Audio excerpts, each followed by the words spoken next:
This is the North American service of Radio Moscow, broadcasting on 17.70, 15.45, 15.42, 15.14, 12.05, 9.87, 9.76, 9.72, 9.70, 7.32, 7.18, 7.15, 7.11, and 6.11 megahertz.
This is Radio Moscow. Here is the news. First, the headlines. The Political Bureau of the Soviet Communist Party Central Committee has discussed practical issues of the country's home and foreign policy. There were anti-racist actions in South Africa to mark International Day of Struggle Against Racial Discrimination on Thursday. And Israeli troops have carried out new raids on populated centers in southern Lebanon. Those are the headlines. Now here's the news in full. The Political Bureau of the Soviet Communist Party Central Committee has discussed at its regular meeting ways of putting the country's home and foreign policy into effect. It considered tasks ensuing from the decisions adopted by the party's Central Committee at its special plenary meeting on March the 11th.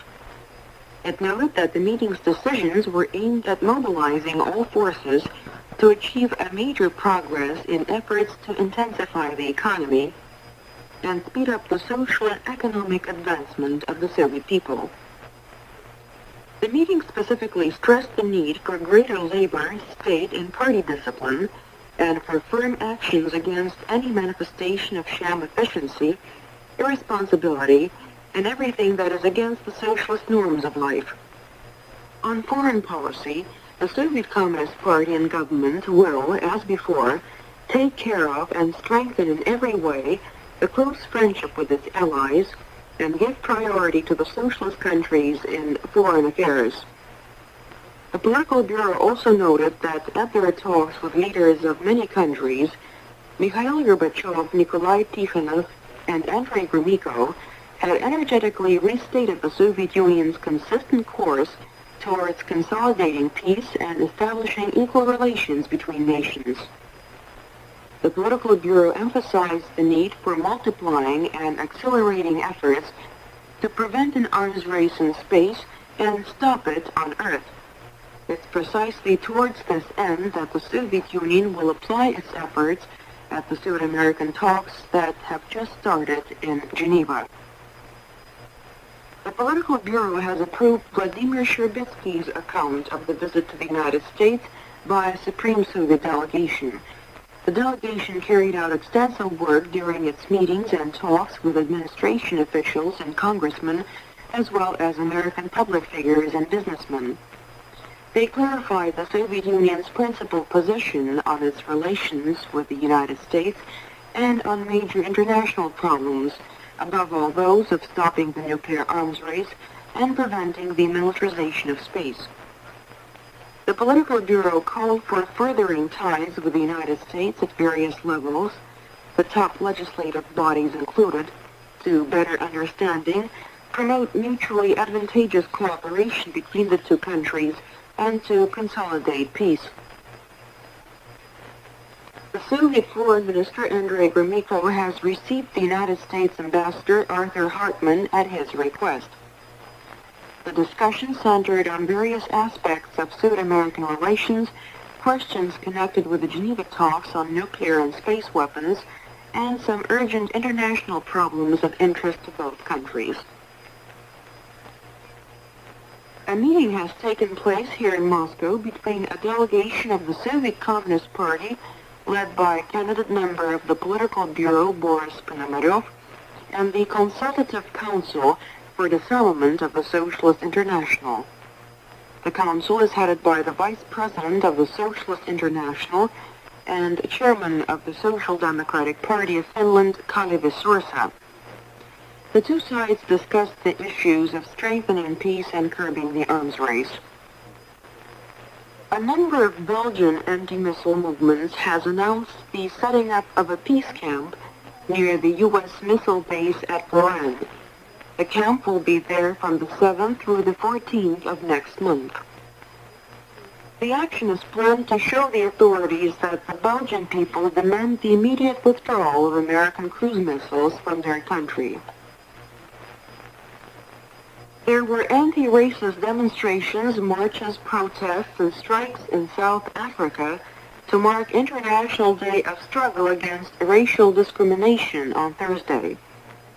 The day was instituted by the United Nations in memory of the victims of police violence against a peaceful demonstration of Africans in Shortwave on March the 21st, 1960. As it was 25 years ago, the police opened fire at this time on inhabitants of Langa community, the Cape Province, who were on their way to a funeral of victims to racist terror. According to reports, more than 40 people were killed and many were injured. Hundreds of Israeli soldiers, supported by tanks and armored personnel carriers, have raided a number of South Lebanese communities. They killed more than 20 people in 2 communities near Nabatea alone. The Israelis opened fire on cars driven by local and foreign newsmen, killing 2 journalists. A quadripartite meeting of representatives of Algeria, Libya, Democratic Yemen, and Syria has ended in Damascus. According to the news agency Sana, it mapped out joint measures to counter the dangerous plans of imperialism, Zionism, and their stooges in the region. In Kabul, the security forces have released captured documents that expose United States involvement in the undeclared war against Afghanistan. The Bakhtar news agency cites a letter in which the leader of a group of bandits operating in Afghanistan asks his boss in Pakistan to send instructors on the use of American rockets. In another message, counter-revolutionary bandits request American military advisors' help in areas of fighting. The Pentagon is reported to have drawn up plans for another military exercise near the Nicaraguan border. The exercise will involve ground forces, warplanes, and warships of the United States and Honduras. Troop landing and airborne assault will be simulated. The exercise will get underway toward the end of next month. At the moment, the United States and Honduras are staging the Big Pine 3 exercise near the Nicaraguan border. The annual rate of inflation in the United States has more than doubled since the year began, compared to the previous 3 months, and now stands at 5.4%. According to the figures released by the Department of Commerce in Washington, there has been a sharp decline in the rate of gross national product growth. The Standing Commission of the Council for Mutual Economic Assistance on Foreign Trade has had a regular meeting in Moscow.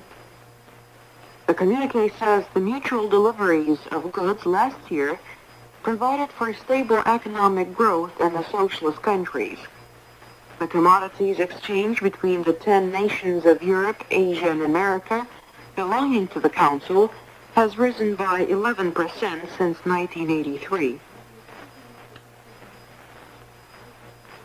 A news conference dedicated to the 40th anniversary of the victory over Nazism has been given here in Moscow.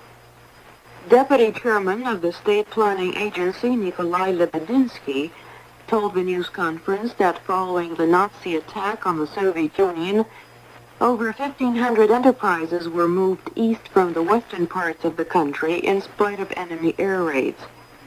By the second year of the war, the Soviet Union was way ahead of Nazi Germany in the manufacture of arms. To end the news, the headlines once again. The Political Bureau of the Soviet Communist Party Central Committee has discussed practical issues of the country's home and foreign policy. There were anti-racist actions in South Africa to mark International Day of Struggle Against Racial Discrimination on Thursday. And Israeli troops have carried out new raids on populated centers in southern Lebanon. That's the news from Moscow.